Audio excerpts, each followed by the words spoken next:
அப்பா,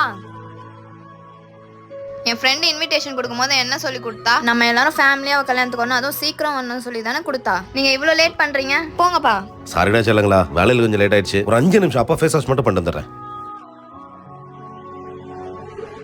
டேய், அப்பா வந்துட்டாரா இல்லையா?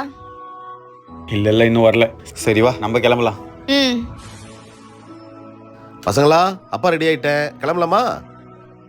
தியா, யோகா. அண்ணே, பசங்க கிளம்பிட்டாங்க. ஒரு 5 நிமிஷம் இருங்க, நான் போய் ஆட்டோ கூப்பிட்டு வந்துடுறேன். அப்படியே நம்மளும் கிளம்பிடலாம். டேய், அது அப்புறம் என்ன விட்டு போவாங்க? கொஞ்ச நேரத்துக்கு முன்னாடி தான் பாப்பாவும் தம்பியும் கிளம்பி போனதை பார்த்தனே, அதனால தான் சொல்கிறேன். அதெல்லாம் இருக்காது, நான் வருவேன். கீழே வெயிட் பண்ணிட்டு இருப்பாங்க, நான் போய் பார்க்குறேன்.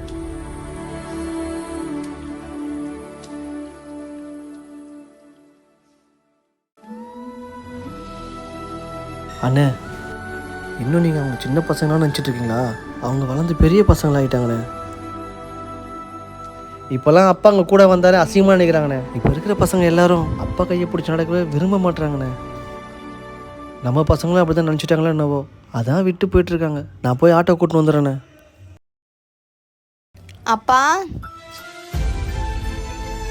ஆ